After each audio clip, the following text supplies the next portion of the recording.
Apresento 23ª FLIP, Festa Literária Internacional de Paraty.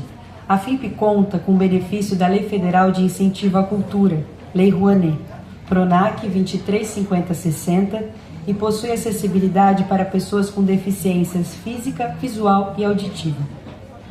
Tem patrocínio Jequitibá do Nubank, patrocínio Figueira da Vale, patrocínio Guapuruvu do Itaú e da Motiva, por meio de seu instituto, patrocínio Cedro do Sesc, da MAC Móveis e de O Globo, patrocínio Araribá da Globo Livros, apoio institucional da Prefeitura de Paraty, Governo do Estado do Rio de Janeiro, IFAM, Instituto do Patrimônio Histórico e Artístico Nacional, e Museu do Território. É uma criação e realização Associação Casa Azul e Ministério da Cultura, Governo Federal, Brasil, União e Reconstrução. FLIP, o encontro da literatura com a cidade. Boa noite a todos, sejam muito bem-vindos. É um prazer recebê-los aqui. Hoje a gente tem uma mesa chamada O Chão que Nos Falta, Construindo Identidades em Colapso. A gente vive num mundo cada vez mais desesperançoso. E essa desesperança, ela acabou afetando também a literatura, né? A gente saiu da trajetória de um herói ideal para a construção de personagens muito mais complexos, cheios de defeitos, e não necessariamente a construção de um final feliz no final de um romance. Mas parece que o leitor cada vez mais espera na literatura um final feliz. A busca por romances com finais felizes, melosos, uma autoajuda, um manual do coach moderno, uma subida numa montanha, um guia espiritual, cristais e todas as outras religiões parecem oferecer aquilo que realmente o leitor está buscando, porque é isso que está na parada de venda. Então eu estou falando aqui com 4 autores que construíram identidades em colapso. E essa narrativa, ela parece incomodar, mas é uma narrativa que parece não sugerir respostas, mas parece fazer as perguntas corretas. É dessas perguntas corretas que a gente vai conversar hoje. Eu vou apresentar aqui para vocês os 4 autores da mesa e eu vou recorrer aqui a uma cola para não cometer nenhuma gafe. Aqui, vou seguindo na sequência, nós temos o Maurício Mendes, natural de Fortaleza, é médico especialista em medicina nuclear, com formação em PET-CT, na Universidade de Zurique. Leitor dedicado, há muitos anos desenvolve um trabalho paralelo como curador e mediador de clubes de leitura. E o seu livro, né, O Homem Não Foi Feito para Ser Feliz, é o seu romance de estreia. Nós também temos aqui o Plácido Berci, que é jornalista e trabalha como repórter e apresentador do esporte da TV Globo em São Paulo. E ele foi o primeiro correspondente brasileiro no Quênia e é autor de 3 livros, 2 de não ficção e o Louca Normalidade, que marca sua estreia na literatura ficcional. Também conosco hoje nós temos o Nelson Job, que é escritor, pesquisador transdisciplinar e criador tanto do campo conceitual e experimental, Transsaberes, de onde emergiu seus 3 livros de não ficção, como também do Druan Verso, expresso na novela Druan, no livro de poemas Cânticos Andrógenos e no romance recém-lançado, que está aqui com ele hoje, Pulsares. E por fim, mas não menos importante, nós temos o Murilo Veludo, que é nascido em Araraquara, formado em Direito. O Murilo publicou seus 2 livros de poesia, Saudade como Vocativo e Teu Coração é uma Dor Sozinha, pela Mondro Editora. Ele usa a literatura como um intercâmbio entre a filosofia, as artes e as ciências sociais. A gente quis compor essa mesa de uma forma muito complexa para mostrar que essa questão da identidade em colapso, ela não está só em um âmbito, né? A gente tem poesia, temos ficção científica e temos romances. E a gente vai dividir esse papo em 3 frentes. Primeiro a gente vai falar da motivação do escritor, por que ele está interessado nessa questão da identidade em colapso. A gente vai seguir para a construção desses personagens e a gente vai falar, se não for para buscar a resposta no coach moderno, por que a gente vai procurar a literatura para fazer essas perguntas. Então vamos começar falando dessas inspirações. Vou fazer a pergunta: o que no nosso presente ou na condição humana torna a identidade em crise um material literário tão urgente e potente para vocês? Vou passar primeiro para o Maurício, porque no romance dele, ele disseca essa crise de um homem que deveria ter tudo, mas o sucesso é atravessado por fraturas de raça, de gênero. Então, para você, Maurício, de onde que vem essa urgência de falar desses tópicos? Boa noite, obrigado a todos que estão aqui para nos ouvir. Eu acho que o grande tema contemporâneo dessa crise de identidade é a necessidade de ser ouvido. Todo mundo tem essa necessidade, todo mundo quer falar, as pessoas querem se expressar e ninguém quer parar para ouvir o outro. Então essa dificuldade de compreensão, essa dificuldade que é uma crise dos tempos modernos, eu acho que está no âmago dessa crise de identidade que a gente experimenta. Eu mesmo, eu me vi sempre com essa crise de identidade. Eu fui criado entre 2 estados, né? Então eu não sei se eu sou cearense, eu não sei se eu sou maranhense, eu não sei se eu sou mineiro. Então essa falta de você se sentir parte de um local, né? Essa coisa de você não saber exatamente quem você ela sempre esteve comigo, né? E na medida que você vai se enxergando como um ser pensante, que você entra na universidade, que você, enfim, começa a estudar e que você consegue chegar aonde você tinha imaginado que você poderia chegar, que você consegue ter aquele plano que você montou para a sua vida, aí você olha para aquilo e fala, e agora? E aí? Onde é que está a felicidade nisso tudo, né? Será que valeu a pena, né? O que eu fiz, né? Será que eu ainda preciso fazer mais coisas? Será que a vida é isso? É sempre tentar fazer uma coisa a mais, né? Então, eu acho que a minha vontade de escrever parte do fato que eu sempre fui um leitor, desde que eu me entendo por gente, eu sempre tive essa vocação para buscar me entender através da leitura. Eu acho que não é possível escrever sem ser primeiro um leitor.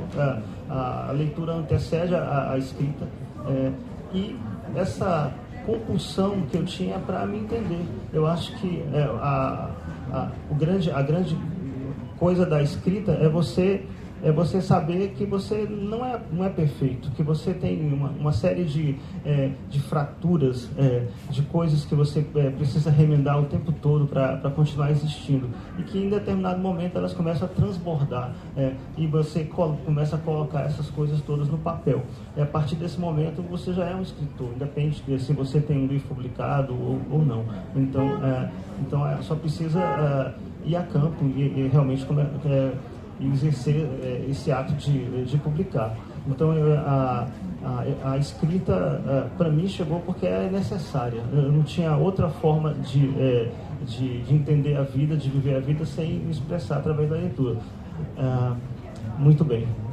Tem mais coisa na pergunta? Mas você fala que não tinha outra forma de se expressar, mas você então está dizendo que todo escritor tem essa identidade desconstruída e em colapso, Maurício? Eu não sei se todo escritor reconhece que tem essa identidade desconstruída em colapso, mas eu acho que não é possível ser um escritor sem um colapso de identidade. O que o que torna a pessoa um escritor é esse assombro diante da vida, é você enxergar coisas que a maioria das pessoas não enxerga e você consegue enxergar. Então, a partir daquele momento que você vê coisas que todo mundo olha e não presta atenção, e que você vê essas coisas e vê de um jeito diferente, a partir daquele esse assombro que você tem diante da vida, diante da inevitabilidade da morte, diante dessa experiência traumática e desconcertante que é viver, né? Então viver é uma experiência traumática. Você não sabe, a gente não sabe por que a gente está aqui, a gente não sabe o que vai acontecer depois. Isso é muito traumático. Então não é possível, isso é uma opinião pessoal que eu carrego comigo, eu acho que não é possível escrever literatura ficcional, aquela boa literatura que nos transforma, se você não tem esse questionamento a respeito da sua identidade. Perfeito. Vou passar agora para o Plácido, a gente vê se ele concorda em tudo com você ou não, mas o Plácido, no livro dele, Louca Normalidade, ele nos coloca ali dentro de uma mente onde a memória não é confiável. Eu queria entender um pouquinho disso também, né? Como transformar a realidade também nessa suspeita. se essa suspeita do cotidiano, da realidade, de tudo que está à nossa volta também te assombra. Primeiramente, boa noite Maurício, boa noite Jefferson, Murilo, Nelson, a todos que estão aqui. Trabalho em TV, mas isso aqui pra mim é uma louca normalidade, não vou fingir costume não, é bem diferente estar participando de um evento como esse para falar de algo tão íntimo. E eu acho que a pandemia ela trouxe mais luz à discussão sobre saúde mental e transtornos psiquiátricos, mas principalmente ligada à questão da ansiedade e da depressão. O autismo, que é uma condição neurológica, também é mais falado e mais debatido atualmente, só que outros aspectos, outras condições como a esquizofrenia, a bipolaridade ainda não são tão discutidas. E é importante a gente dar luz também a esse tipo de debate.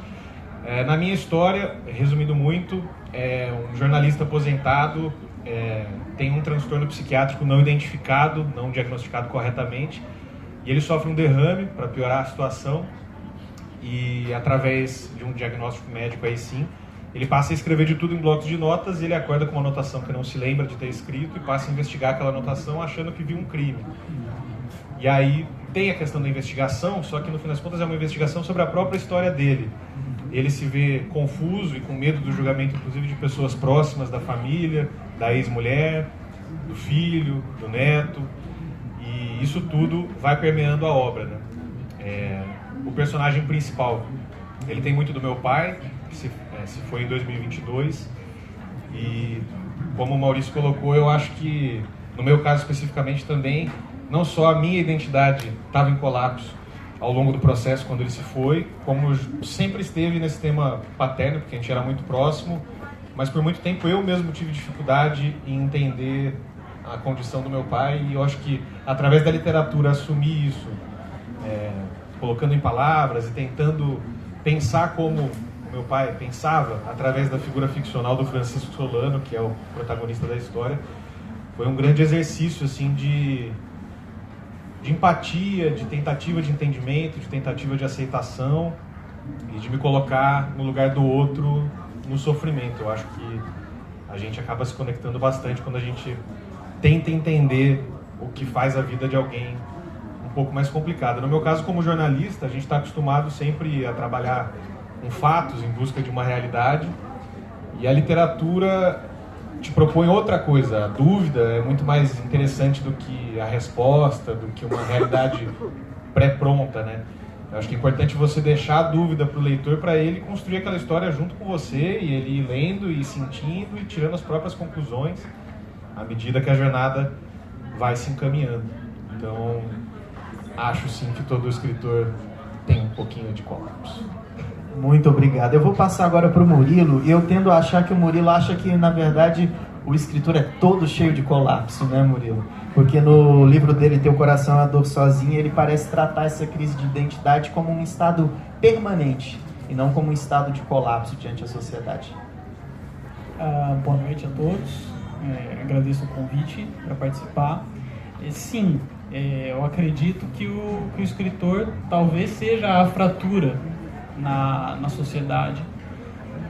O meu livro, Teu Coração é uma Dor Sozinha, ele, como o Jefferson trouxe na minha biografia, né, ele traz a ideia de relacionar a poesia com a filosofia. Como eu não tenho formação técnica em letras, em estudos literários, toda a minha abordagem literária é da relação tanto da prosa quanto da poesia com outras formas de conhecimento, principalmente outras formas de arte, então pintura, escultura, etc., e filosofia.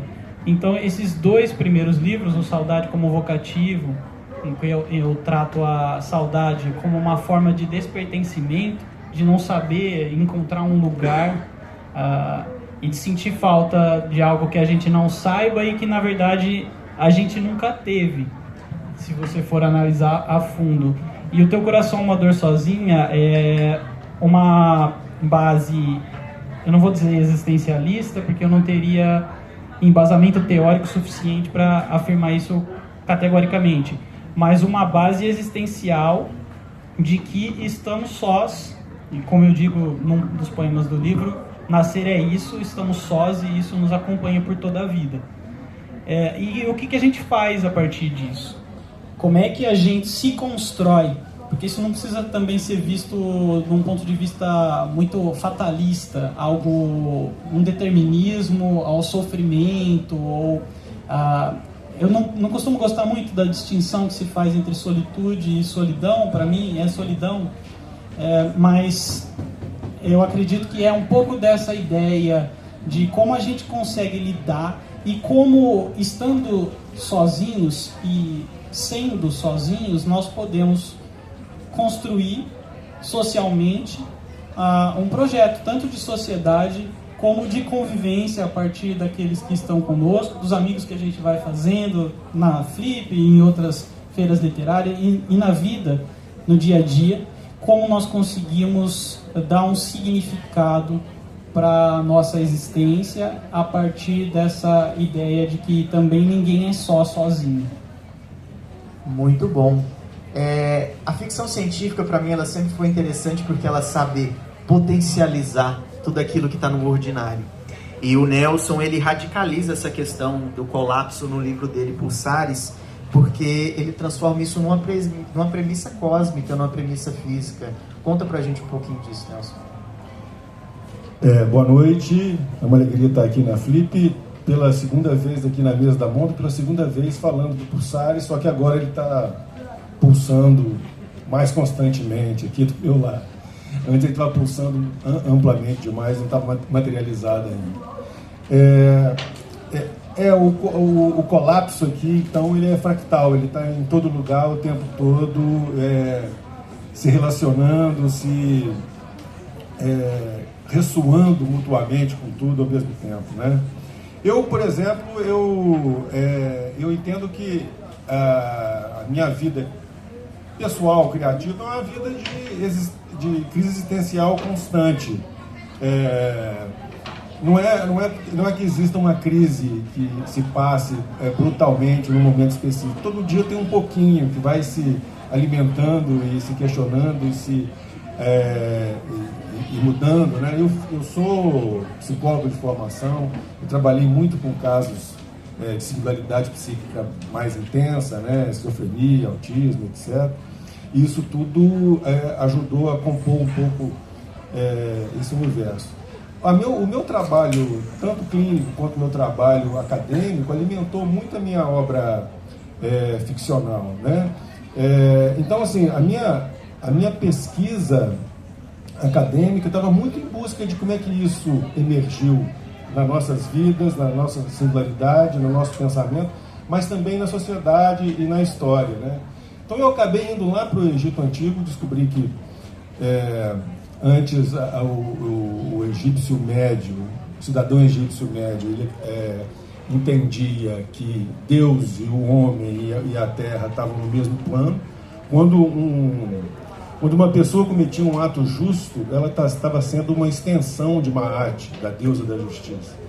E aí os faraós, para aumentar o seu poder, provavelmente, foram criando um imaginário em que os deuses não estavam mais no nosso plano, estavam num outro plano, um plano transcendente, que não é mais o plano humano, né? E essa fissura entre humanidade e mundo e o plano divino foi se propagando, foi migrando para a Grécia, para o pensamento platônico, para o pensamento grego, para o pensamento científico. O pensamento científico é um pensamento que sempre representa o mundo, né? E nunca lida diretamente com o mundo. A gente foi ficando viciado cada vez mais no mundo representado, cada vez mais se dessensibilizando de sentir o mundo, né? Cada vez mais mediando o mundo pela linguagem, pelo pensamento. Então a gente foi ficando cada vez mais fraturado, mais distanciado, perdendo a nossa dimensão cósmica, de pertencimento ao cosmos, né? E culminando agora na questão da cibernética, da tecnologia da informação, etc., e dessa mediação agora tudo pelas redes sociais, pela informática, pelo neo-deus algoritmo, né? Então os meus personagens refletem isso. O meu narrador, o Aion do Pulsares, né? É um cara que, por uma questão lá dele conseguir modular as pulsações cósmicas, é um cara que vive quase 300 anos. Estou dando um pequeno spoiler. Eu vou pedir para você deixar para falar dos personagens na próxima pergunta. Tá bom. Mas só para concluir, então... Mas fala do livro, que você não explicou ainda. Só para concluir essa ideia, então toda essa discussão de como é que a fissura se dá e como é que a gente resolve essa fissura, ela se expressa através aqui dessa história que fala de um universo em que as leis da física estão mudando cada vez mais, e as leis da física mudando, muda também a concepção biológica das pessoas e começa a dar consequências de uma forma como eles concebem o mundo. Então o pensamento começa a se materializar, o sonho começa a se materializar, e os personagens estão tentando lidar com essa singularidade. Por aí vai a história. Muito bom. A gente falou então das motivações, e agora eu quero seguir, mantendo no aspecto literário, a gente falar de como nós construímos esse mundo em colapso, esse mundo caótico. Então, como se constrói um personagem, sendo que devido à cultura pop a gente já está tão acostumado a heróis carismáticos e agora vilões carismáticos. Até os vilões são carismáticos, por que não os heróis? Então, como se constrói um personagem, um eu lírico, que não pede para ser amado, mas que exige ser compreendido? Qual que é o pacto que vocês estabelecem com o leitor para que ele acompanhe ali uma figura que é tão complexa, ou que é tão solitária, que é assombrada, e às vezes pode ser até desconfortável? Qual a graça de ler um livro desse? E por que e como vocês construíram esses personagens? Para a gente variando um pouquinho, eu vou passar dessa vez para o Plácido. Plácido, a ferramenta do seu livro é esse narrador não confiável, tem várias anotações, é um livro muito dinâmico. Conta pra gente como que você construiu e amarrou isso tudo. Eu acho que a vulnerabilidade conecta. Todos somos vulneráveis, por mais que a gente não admita. A gente admite para um bom amigo, para o terapeuta hoje em dia, viva a terapia. Mas você ler a história de alguém ali e perceber que aquilo ali também é um pouco sobre você, isso gera conexão. Então acho que até por isso os vilões estão se tornando também protagonistas, né? Que é um cara mais colapsado do que o Coringa. É um cara extremamente colapsado, com questões psiquiátricas seríssimas, e isso gera interesse de todo mundo, porque em algum nível todo mundo tem alguma peculiaridade, a gente não é 100% normal como a gente acha que é, todos temos peculiaridades, traumas, angústias, umas mais acentuadas, outras menos, mas eu acho que você escrever sobre alguém que tem muitas questões gera empatia em quem está lendo. E no caso da construção do meu personagem, como eu disse, é um personagem muito inspirado no meu pai, o hábito de escrever as anotações ele tinha, depois de ter sofrido um derrame exatamente. Meu pai não era jornalista, era químico, e na história há uma inversão de papéis. O protagonista é o jornalista e o filho dele é químico. E através da construção ali eu também coloco alguns sentimentos dúbios, confusos, do filho com o pai e do pai com o filho, de admiração e culpa, de amor e vergonha. Nada é uma coisa só, né? E até tem um trecho do livro que eu coloco: o que é a loucura? E a loucura no dicionário diz que é perder a razão. Só que a razão é uma ideia imaginária inventada por um coletivo de pessoas. E aí eu até desafio e proponho uma reflexão ali no livro dizendo que talvez quem crie uma outra ideia imaginária de vida não seja louco, e sim corajoso. Muito bom, muito bom. Vou passar agora para o Murilo. Murilo, na poesia, a ferramenta de criação é a própria linguagem, né? Ela tem um aspecto muito forte. Então, como você usa a imagem, e seus poemas são muito imagéticos, a favor da construção desse mundo em colapso? Como eu disse, eu trabalho muito com outras formas de expressão artística, e acho que, como a minha poesia está muito ligada ao urbano, o Teu Coração é uma Dor Sozinha é dividido entre duas partes, a urbe, e a segunda parte é o mar, que inclusive foi uma ideia que surgiu voltando da Flip de 2022. E eu acredito que é nesse movimento que se dá seria, na narrativa seria o plot, né? O plot twist da poesia, que eu acho que a poesia ela te agarra desprevenido. No romance, no conto, enquanto você vai construindo aquele cenário, a poesia, de repente, a hora que você viu, aconteceu, e tá dito, tá feito, e aquele momento, aquele sucedâneo assim, de espanto, de assombro, né? Como o Maurício comentou antes também. E acredito que essa imagem, ela é de fato o locus aonde eu vou desenvolver a ideia central da poesia, a ideia, mas que está toda sustentada também pelo preceito filosófico, que é trabalhar o conceito. Como eu consigo, a partir dessa imagem, como o estilhaçamento de vitrais de algum prédio histórico num centro onde as pessoas estão completamente desconectadas, apesar de cotidianamente transitando umas pelas outras, sem deixar nada. Quantas pessoas a gente cruzou o olhar e nunca mais vai encontrar, e não se sabe nada da história dessas pessoas, né, como o Plácido comentou agora.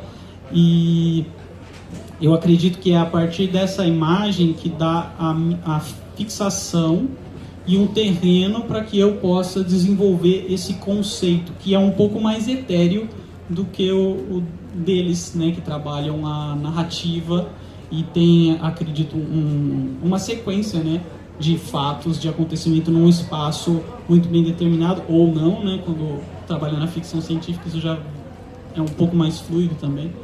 E acredito que é a partir dessa imagética que eu consigo dar um pouco mais de concretude para as minhas ideias e para a ideia desse colapso de que o Estado social ruiu, o bem comum desapareceu, tudo se tornou individual e o indivíduo hoje, além de tudo, é o responsável pelo projeto de si mesmo, que é a concretização máxima do neoliberalismo e de como isso implica, na verdade, na solidão que a gente sente cada vez mais quase que imposta, porque outro dia eu vi um vídeo do Vladimir Safatli numa entrevista em que ele dizia justamente que onde existe empreendedorismo não existe solidariedade. Onde existe empreendedorismo somos todos competidores, e se somos competidores não nos ajudamos, e se não nos ajudamos estamos sós. Então é a partir da construção dessa imagética que eu busco dar concretude dessas ideias. E geralmente a cidade ou o mar como uma oposição a essa concretude na diluição dessa saudade e dessa solidão também. O livro do Nelson também trabalha imagens muito fortes, né? E aí a questão da luz é muito importante, né? Dessas pulsações como um todo. Mas eu queria, Nelson, que você explorasse um pouquinho da sua construção de mundo, para a gente não usar a palavra em inglês world building, né? Mas como que você construiu essas regras desse mundo tão caótico, mas tão bem engendrado?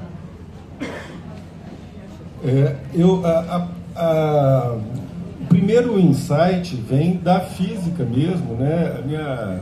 Eu fiz mestrado e doutorado em História da Física e minha orientadora é física, né? Então a física compõe muito o meu pensamento.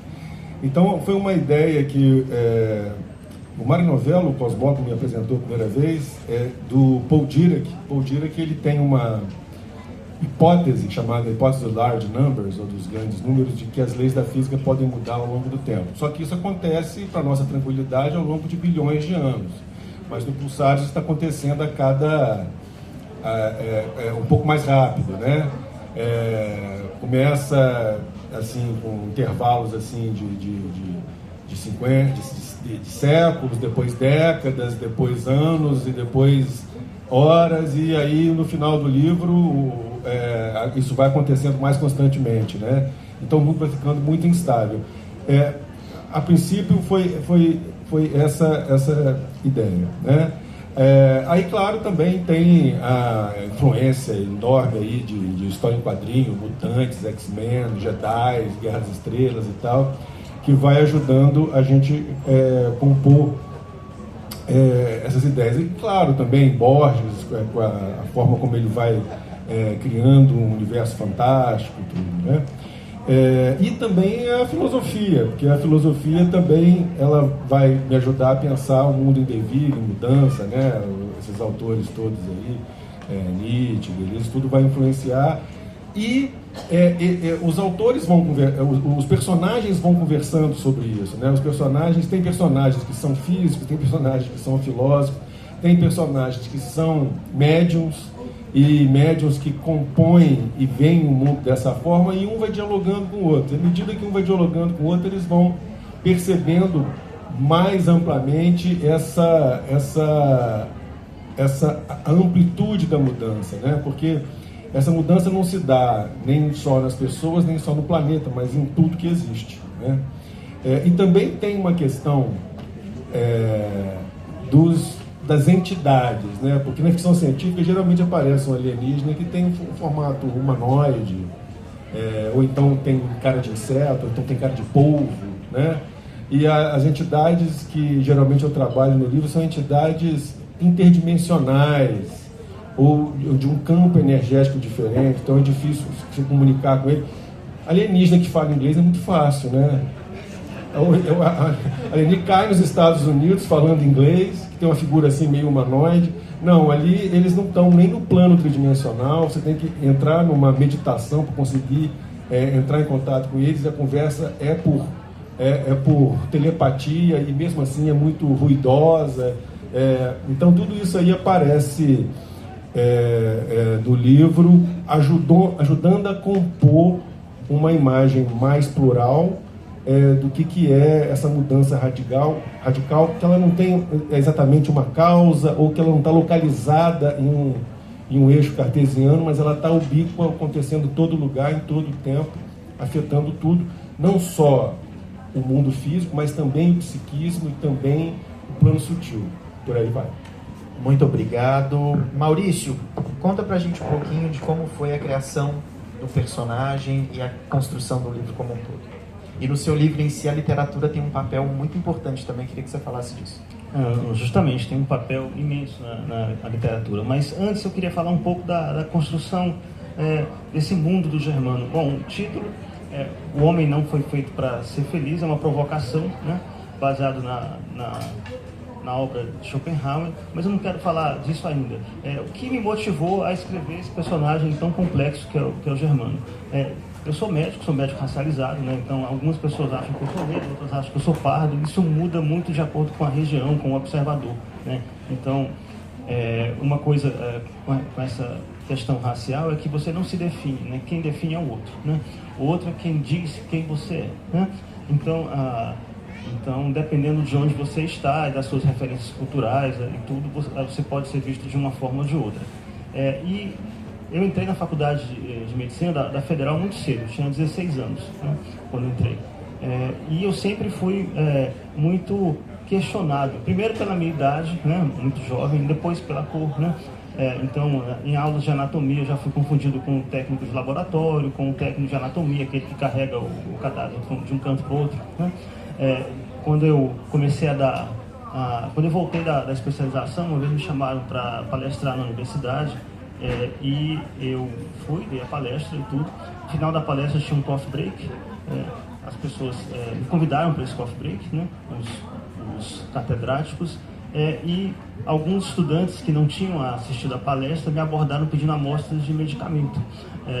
Porque, lógico, tem um homem negro dentro do departamento da universidade, só pode ser um representante de laboratório, né? Não é um médico palestrante, né?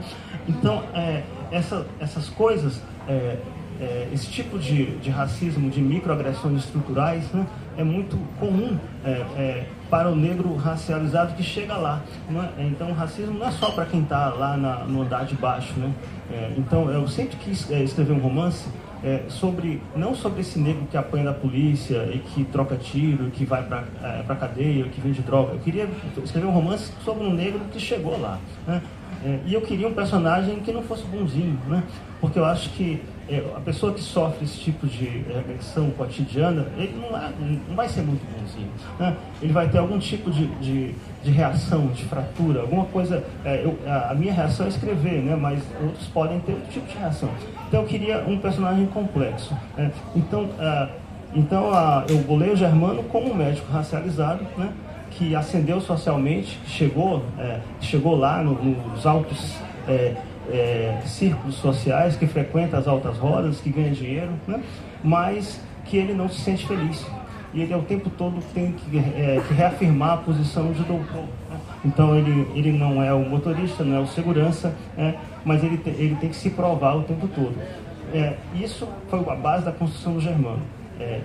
Então aqui, essa parte tem alguma inspiração na minha própria formação. Depois é tudo inventado. Então o que eu imaginei? Como é que um personagem desse poderia se comportar? Então eu achei que um sujeito como esse poderia desenvolver uma personalidade muito retraída. Então ele, por conta de todas essas microagressões, ele podia cada vez se virar para dentro, né?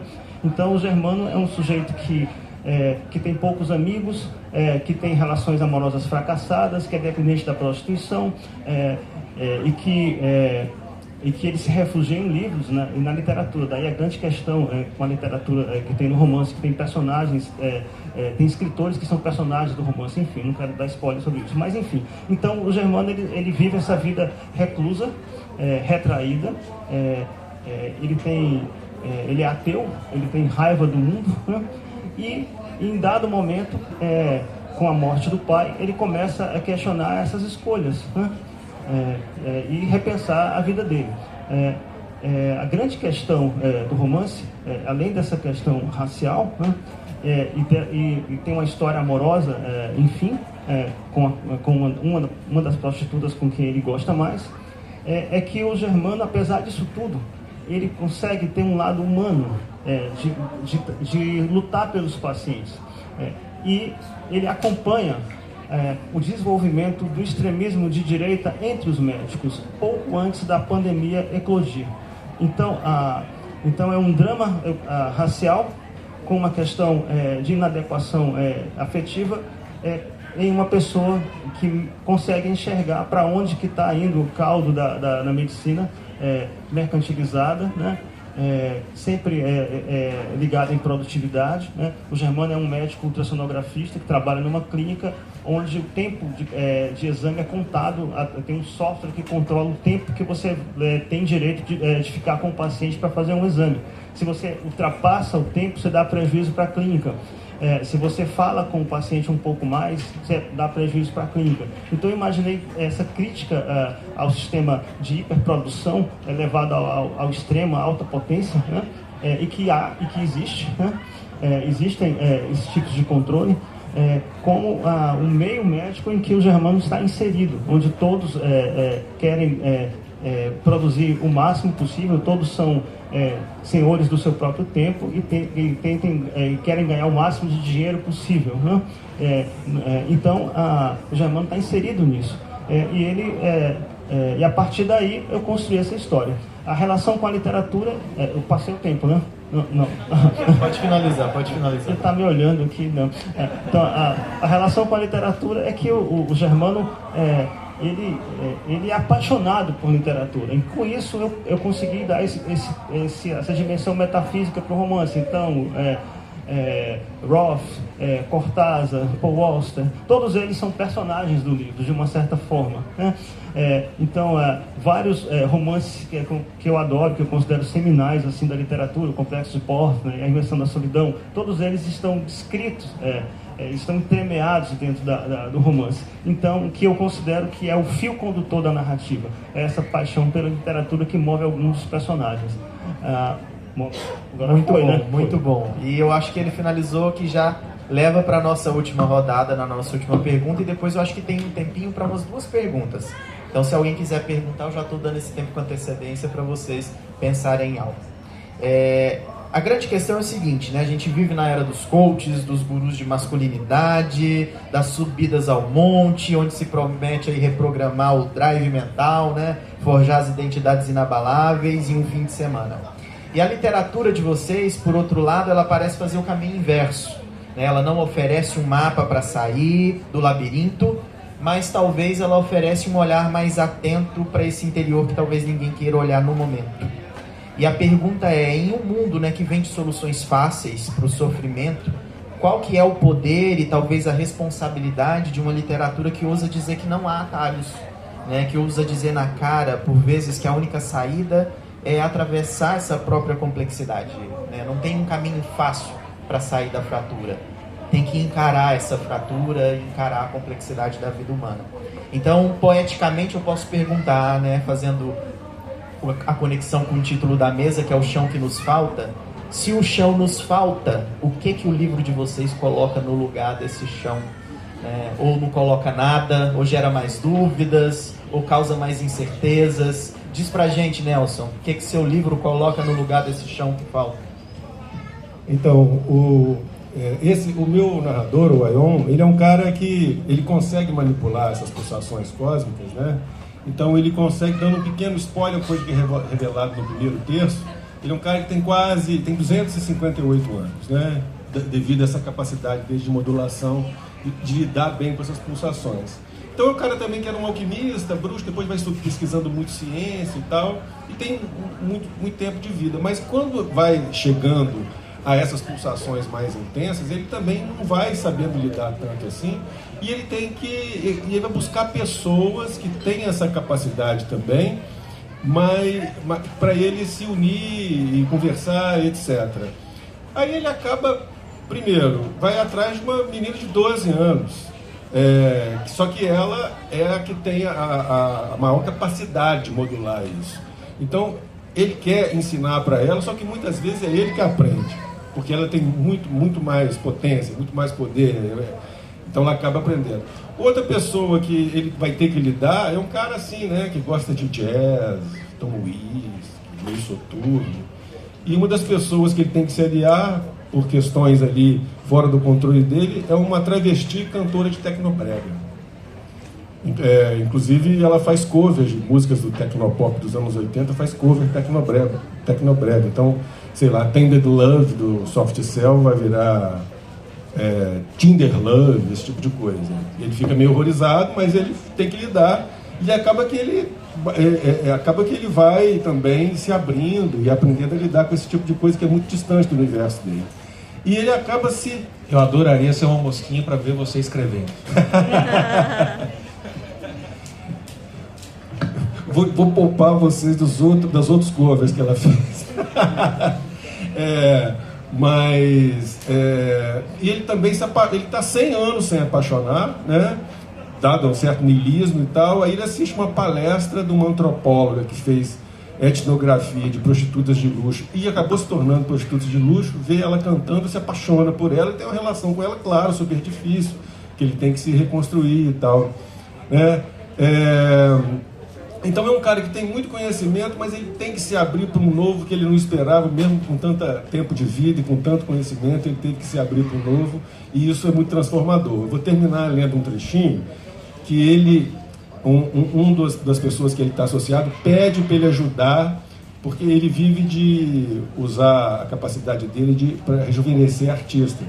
Por isso que você tem aí tanta gente pulando no palco com 80 anos, é porque tem a ajuda dele ali.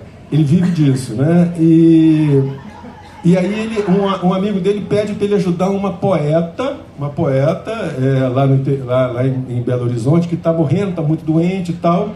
E aí ele vai lá, tirando onda, eu sou fadão, eu ajudo as pessoas, você está muito ruim de saúde, eu vou te ajudar. O que acontece é isso aqui, para terminar.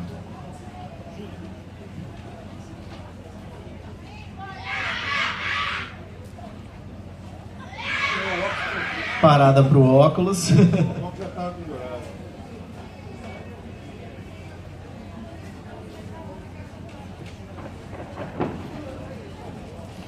Novo e longo silêncio. O olhar dela vai de uma direção a outra na paisagem. O marido chega para perguntar se está tudo bem e sai novamente, contrariado. Ela se volta a mim. Me dê a sua mão. Estendo a minha mão com firmeza e ela pega com uma mão fraca, mas com vontade. E nossa, o nome dela, me mostra o cosmos dialogando conosco, com o apartamento, com a fumaça do cigarro. Explicita a poética inerente às pulsações, revelando-as com a forma com a qual a beleza da vida cósmica se expressa para além de si. Um descontrole que é ao mesmo tempo a ligação de tudo. Mas ligação é um termo ruim, porque não há nada ligado. Mas ondas, umas mais densas, outras mais etéreas, umas mais dinâmicas, outras mais estacionárias. Em seguida, uma camada mais profunda se revela, de pura luz, que é um quase nada ou o nada em si, sendo minimamente apreendido pelos meus sentidos. Gnosa revela o mundo tal qual ele é, e isso é parcialmente maravilhoso e parcialmente insuportável. Ela apreende o mundo como ele se tornará para todos nós, não sei quando. Sou tomado de um respeito profundo por ela, por como o aguenta. Depois de um longo tempo segurando o choro, resolvo balbuciar. De fato, não sei como posso te ajudar, a não ser lhe trazendo mais saúde física. Ela ri pela primeira vez. Meu caro, este corpo tem seus dias contados e isso não é algo que devamos evitar. A vida segue seu curso. Meus versos é que deveriam pleitear a eternidade. E isso me basta. Mas talvez eu possa te dar uma advertência. Por favor, nunca nada que possamos fazer de fato. Você sabe muito bem que seu ego corre nas intensidades das pulsações porque isso te entretém. Ocupa seu tempo, que por algum motivo é maior que o necessário. Brinque à vontade de Salvador, de Hércules, de Gregor Samsa. Ao final, seremos todos luz. Agradeço, me disponho a voltar, se assim ela quiser. Vou para o bar que mais me agrada no caminho a pé. E no dia seguinte, depois de sonhos intranquilos, volto ao Rio. Muito bom. Muito obrigado, Nelson. Maurício, o que seu livro coloca no chão?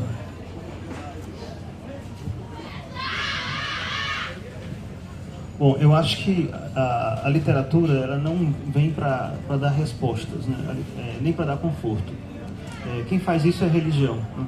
Então, a literatura vem para tirar o chão, tirar as tuas certezas, te confrontar com o desconhecido.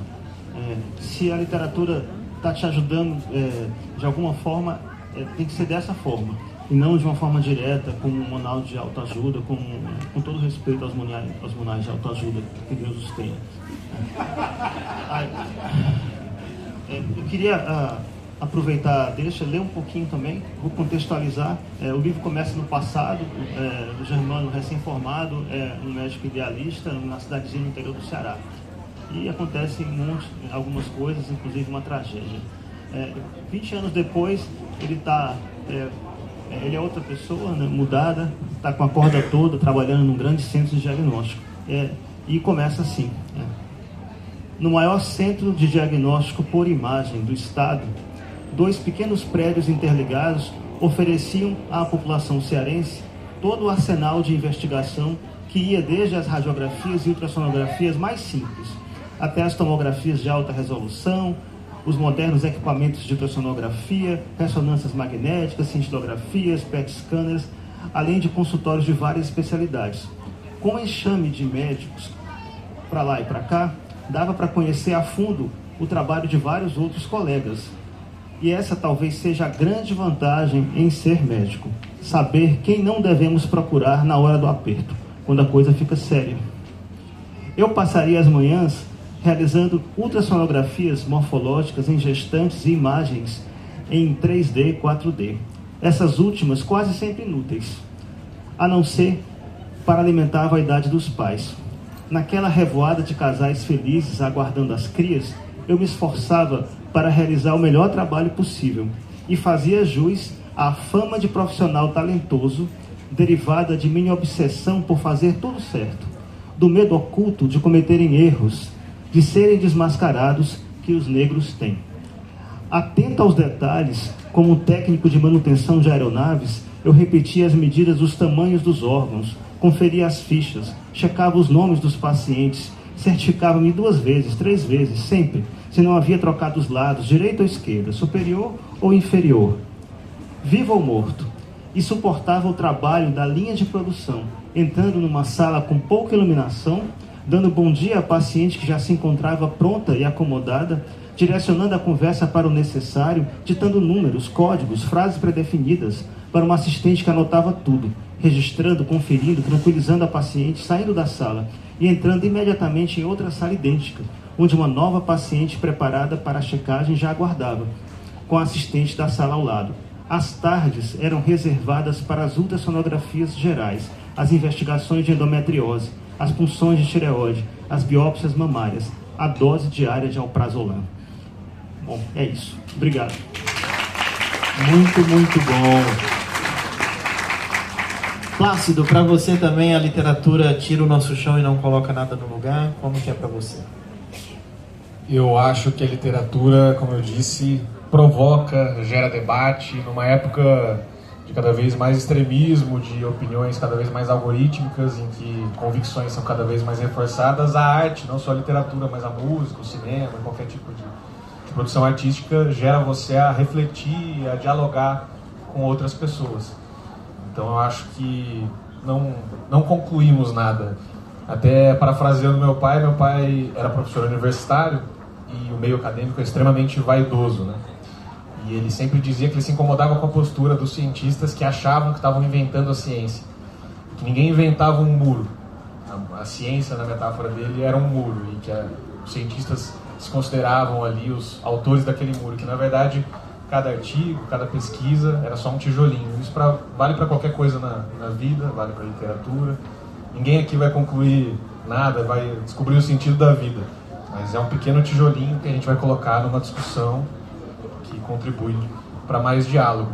Em relação à questão do chão, o Francisco, meu protagonista, ele perde o chão, cai, engatinha, só que ele aceita quem ele é, aceita a indiferença alheia, se levanta e segue em frente sabendo que jamais ninguém vai entender completamente quem a gente é.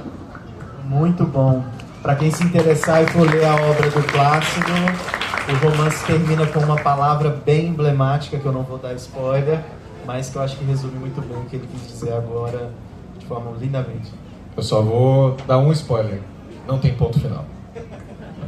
Muito bom, muito bom.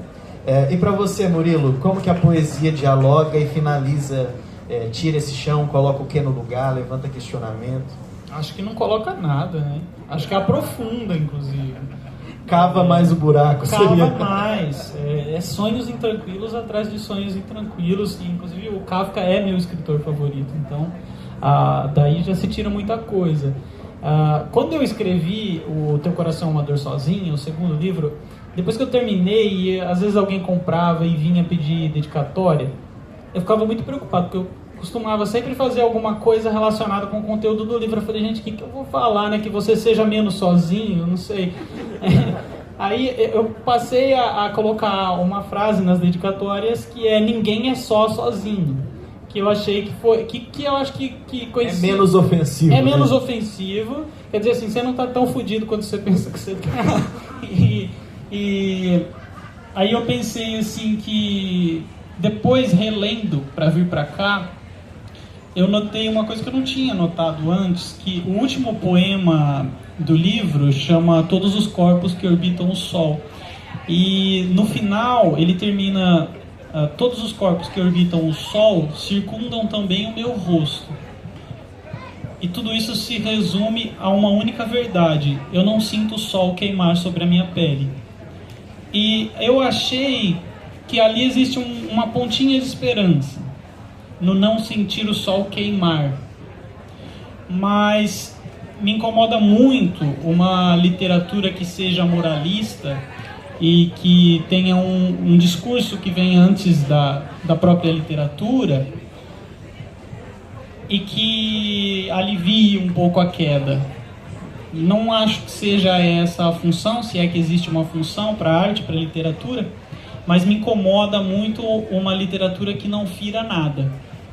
Então eu acredito que se for para colocar alguma coisa, tem que ser um cadafalso, para que abra e para que caia. Mas pode cair dançando. Muito bom.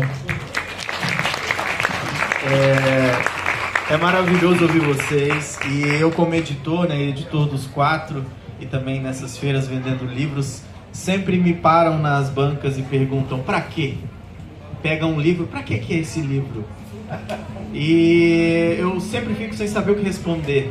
O papel serve para queimar, se você quiser rasgar, anotar um bilhete, mas o que está escrito ali não serve para nada, porque a arte não precisa de justificativa, a arte não precisa de destino, a arte só precisa existir. Pode parecer banal, mas se a gente começar a querer colocar porquê no fazer artístico, a gente começa a cercear essa liberdade tão bonita desses 4 artistas, criarem esses mundos tão incríveis, da poesia à ficção científica ao romance contemporâneo. E para finalizar, eu queria saber se alguém tem uma pergunta direcionada para alguém. Tem 2 mãozinhas levantadas, vou passar para cá.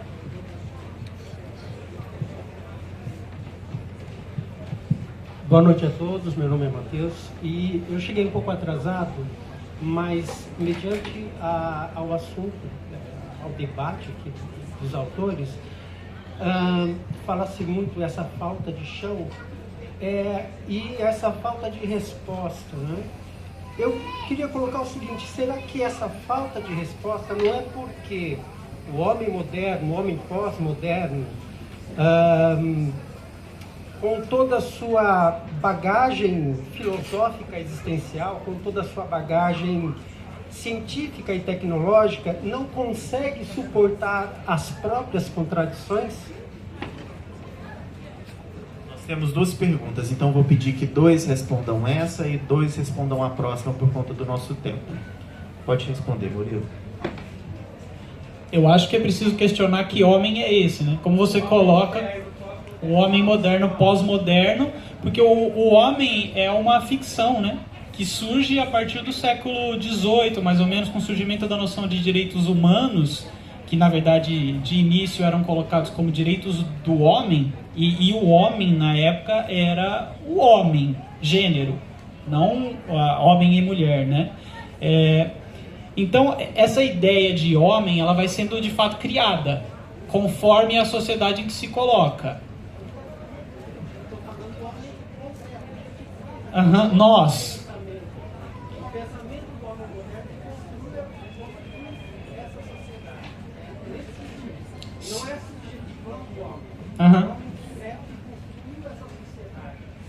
Sim.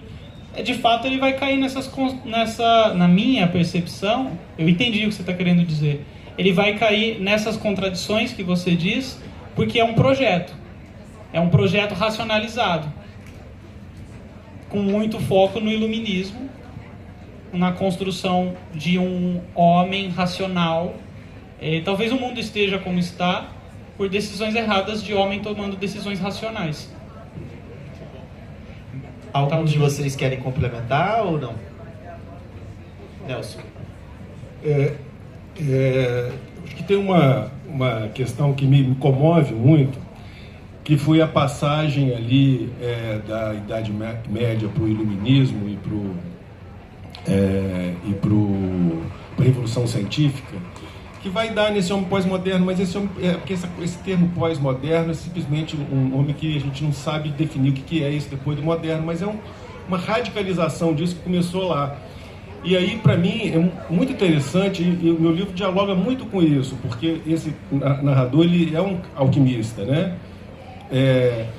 A alquimia, ela perdeu o aspecto filosófico dela e se tornou química.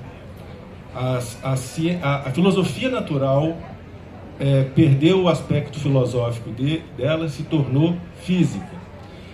A astrologia perdeu o aspecto filosófico dela e se tornou astronomia.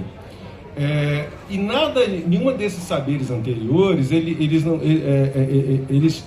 não tinham uma coisa assim, eles tinham uma coisa investigativa também. O laboratório vem do laboratório alquímico, né?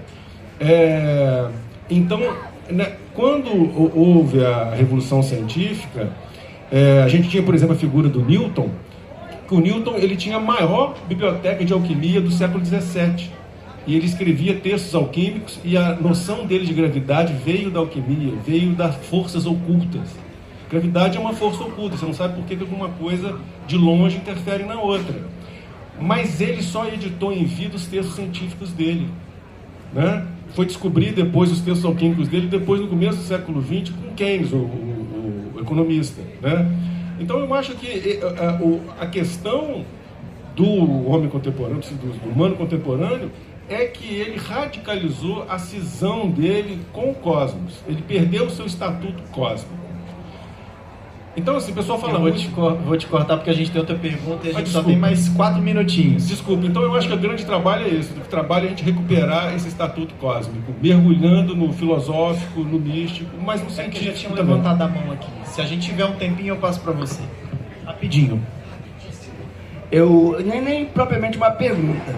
Eu quero dizer o seguinte: essa mesa me deixou com uma tremenda angústia e com nenhuma esperança. Muito obrigado por terem me tratado com tanto respeito.